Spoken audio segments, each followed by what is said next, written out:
नमस्कार दोस्तों, welcome to job rock. हम लोग कंपाउंड इंटरेस्ट लगा रहे थे। कंपाउंड इंटरेस्ट में अब तक लगभग 4 क्लासेस हो चुकी हैं, जिसमें कि एक क्लास में तो हम लोगों ने उसको फॉर्मूला को देखा था और क्वेश्चंस लगाए थे। 2 फॉर्मूला को हमने प्रूव भी किया है। आज हम लोग क्वेश्चंस देखेंगे, ठीक है? तो चलिए क्वेश्चंस लगाते हैं।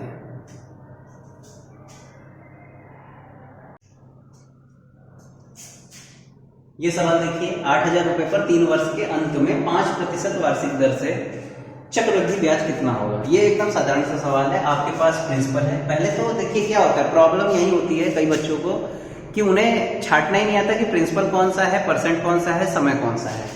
देखिए 3 वर्ष एकदम साफ साफ बोला है तो ये टाइम हो गया, 8,000 रुपए पर, यानी कि ये आपका प्रिंसिपल हो गया।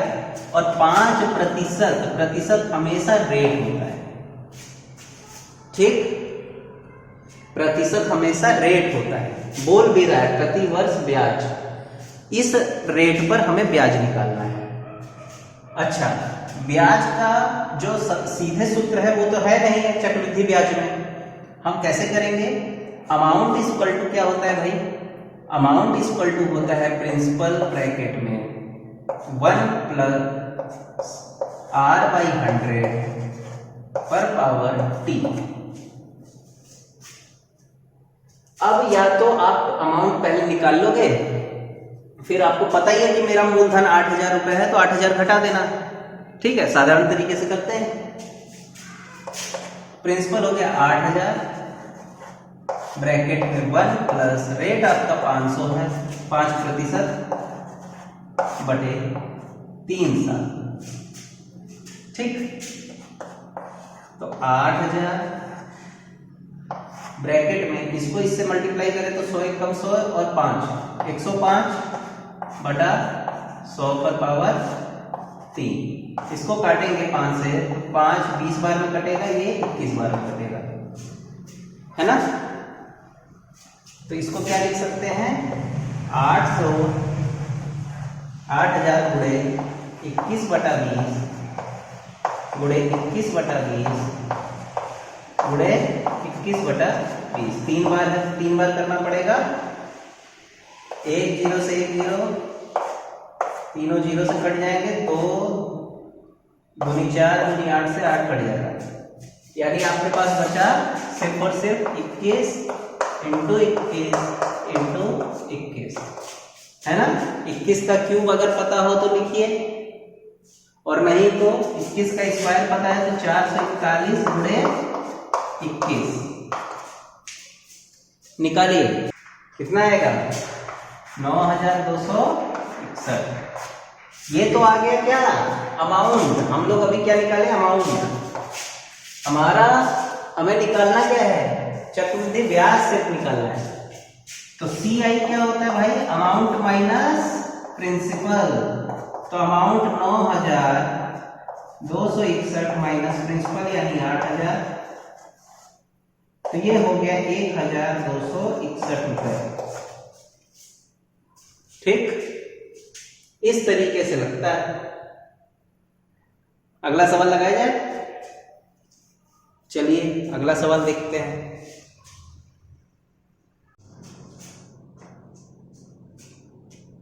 ये सवाल देखिए भाई, अमित 15,000 रुपए 10% वार्षिक ब्याज से 2 वर्ष के लिए बैंक में जमा कराता है, तो कितना ब्याज मिलेगा? एकदम सिंपल है। आपको पता है कि ये हमारा प्रिंसिपल हो गया, इतना ही रुपए जमा करा रहा है, 10% यानी कि रेट, और 2 वर्ष यानी टाइम। एकदम सीधा सीधा सा सवाल है। अच्छा, अब हम क्या करेंगे? यहां पर अमाउंट निकाल देंगे, फिर प्रिंसिपल घटा देंगे। अमाउंट हमारा क्या होना चाहिए? प्रिंसिपल यानी 15,000 रुपए, ठीक? 1 प्लस 10% रेट है, 2 साल।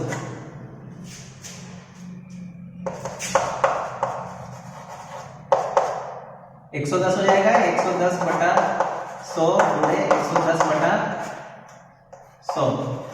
एक चीज याद रखिए, जिसको ये समझ में आने लगता है कि 10% का ब्याज मिल रहा है तो वो डायरेक्ट इस स्टेप पर पहुंच जाता है।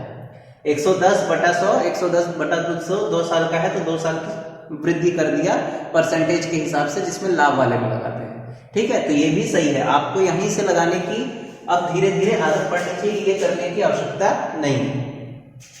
यहां से काट दीजिएगा, ठीक है। 11 हम 121 गुणा करिए भाई, 0 तो कर ही जाएगा, है ना। 15 कम 15 का 5 हासिल लगा 1, 15 दूनी 30 1 31, 3 15 कम 15 3 18,150 रुपए हुआ। तो उसको सीआई कितना मिल रहा है, कंपाउंड इंटरेस्ट कितना मिल रहा है, अमाउंट माइनस प्रिंसिपल करेंगे।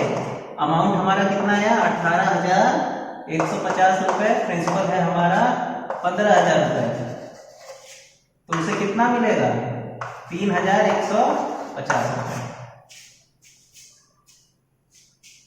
ठीक।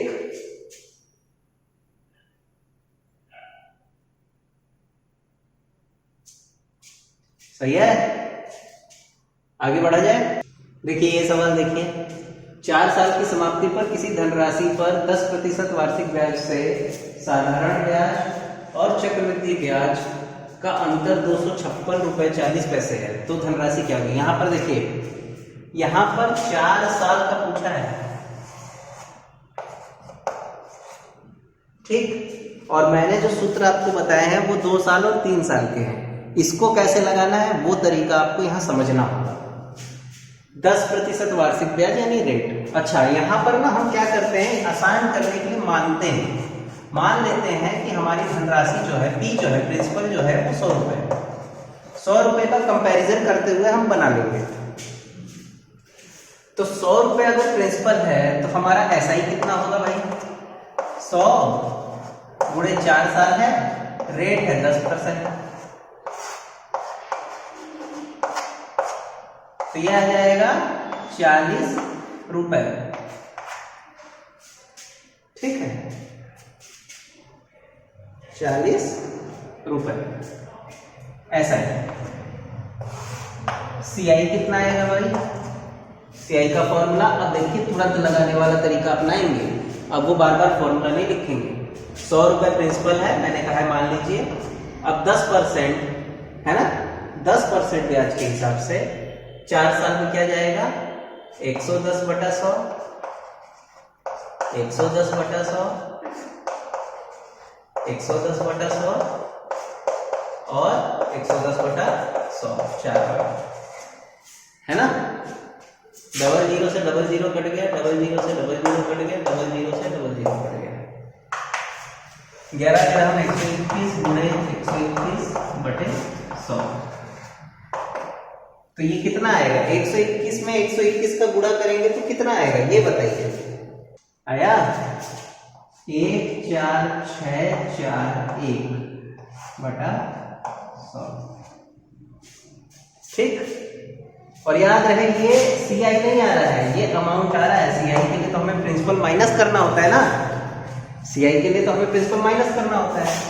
अब 2 पर पॉइंट लगा दीजिए, 146.41, ये हो गया अमाउंट। प्रिंसिपल के सॉरी सीआई क्या हो जाएगा, हम लोग इसमें से 100 घटाएंगे, क्यों, क्योंकि 100 हमने प्रिंसिपल मान रखा है, ठीक है। तो 100 घटा दीजिए, 100 घटाएंगे तो ये 46.41 सीआई आ गया। अब ध्यान से समझिए जरा, तो अगर 100 रुपए के हिसाब से सीआई माइनस एसआई कितना आ रहा है, 46 में से 40 गया तो 6 रुपए 41 पैसे, 100 रुपए के हिसाब से है ना। 100 रुपए के हिसाब से इतना ब्याज मिल रहा है, 100 रुपए के हिसाब से। तो ये बताइए, मैं ऐसे लिखता हूं, 6 रुपए 41 पैसे मिल रहे हैं 100 रुपए पर, तो 1 रुपए पे कितना मिलेगा भाई साहब, 100/6 रुपए 41 पैसे। समझ पाए, है ना। ध्यान से समझिए, 1 रुपए पे ये, अब बोला है 256 रुपए 40 पैसा पे, कितने रुपए पे मिला होगा? तो 256.40 गुणे 100 बटा 6.41। ठीक है, अब पॉइंट से पॉइंट हट जाएगा, 256.400 बटे 641। अब इसे काटिए, ध्यान से देखेंगे तो ये 4 बार में कटेगा। देखिए 4 एकम 4, 4 चौके 16, 6 चौके 24 से 25। तो ये 4 बार में एकदम सीधे सीधे कट जाना है। तो आपका जो प्रिंसिपल था वो आ गया है 4000 रुपए। इस तरीके से सवाल लगाने हैं। ठीक है, ऐसे ही सवाल अभी हम लोग और वीडियो में लगाएंगे। धन्यवाद।